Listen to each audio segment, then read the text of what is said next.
The concept of karma, or life, death, and the beyond.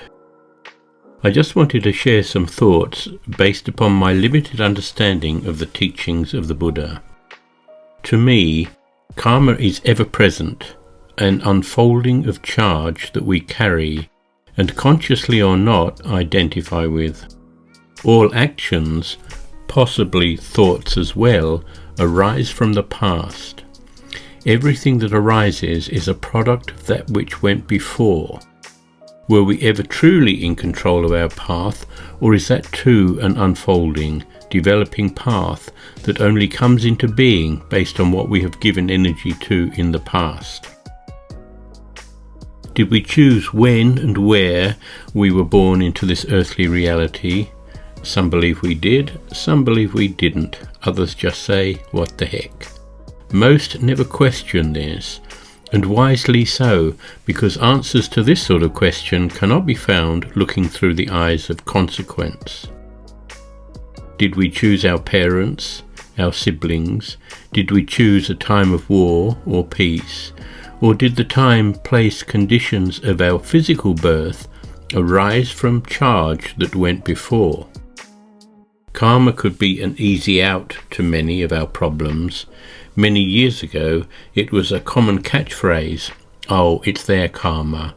We cannot interfere with their karma." All well and good until we look closely, more objectively, to what karma actually is. Back to the more Western idea that karma equals change. Change that is either given energy or discharged. It appears as though many, unconsciously, still energize this charge. Whether we take ourselves seriously or not, we add to the charge, thus creating our future path. Whenever we blame, judge, or identify with symptoms, we add charge, thus solidifying a future that is based upon this moment that arises from the past that projects into the future, guaranteeing more of the same tomorrow. Not only more of the same, but an intensifying of the charge.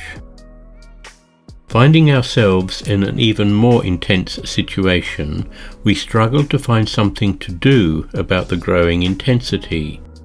Doing, while lost in the charge, simply adds more energy to the charge, and so it goes. Until we are so lost in the symptoms of the charge, there are no viable alternatives. We are caught in a fight or flight situation on many levels. To me, fight or flight simply perpetuates old conditions, which, in their turn, continue to add stress to the body, which we deal with in a variety of ways. Alcohol, drugs, medication, anger, violence, whatever release unfolds for you. Remember, tomorrow arises out of today. If your thinking or your actions do not change, then tomorrow is going to be a repeat of today. The earth, which results in our birth, is not different. The past creates the future during our time here on earth, which began before the body came into being and continues after the body is no more. Here I refer to the Buddhist teachings of the bardos. A bardo is, in my understanding, a state of becoming, a possibly evolutionary state that is a continuation of charge unfolding, either given more energy or charge being worked through or released. Accordingly, there are many bardo states, each arising from the karmic charge still identified with, consciously or otherwise, at the moment of death. For example, if the main charge that is still guided you during your life on earth was violence, then the bardo in which you find yourself after life would also be violent. You can imagine that there would be countless of these bardo realms to accommodate the various charges still held at the moment of death. It is even said that this reality that we believe ourselves to be in is also a bardo state, a realm of becoming.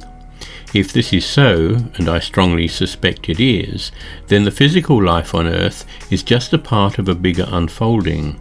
The future we find ourselves in is a result, and we can only be a result of what went on before.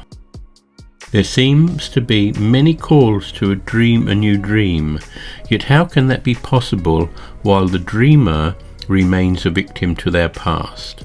A past which limits any future unfolding to the limited imagination of the dreamer. Surely a new dream can only arise from someone who is no longer associating with the past in any way whatsoever. And here is the rub. Once an individual is no longer associating with or remaining a victim to their past, there is no longer any necessity to dream anything at all.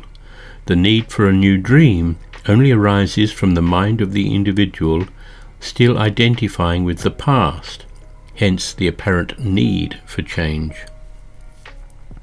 Someone who is not at peace with who they truly are, in Buddhist terms, someone who is awakened to the true nature of mind, before arriving at this state, karma still controls the life of the individual, only by either working through karma consciously or simply waking up to the realization that karma is something that can only be seen as personal while the individual remains attached to body consciousness, another Buddhist term.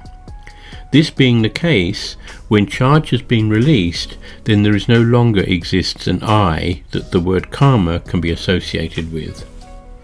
A being without karmic charge would therefore be free to understand the true nature of mind, create no future karma, and thus, when passing through the veil we call death, be free from the bardo states, returning to the true nature of mind. If all beings incarnate on planet Earth or on their path, either creating more charge or reducing it, then this bardo is serving its purpose, giving all the opportunity, karma permitting, to explore the state of separation. What lies beyond this physical life is dependent upon the actions taken during the life. We are not here to judge the path of others, but to realize for ourselves the true nature of mind. The path of clearing helps us to recognize the true nature of mind, free from the past, free from any karmic charge. Be well, be happy, keep breathing while you can, and try to not take yourself so seriously. Karma permitting, of course.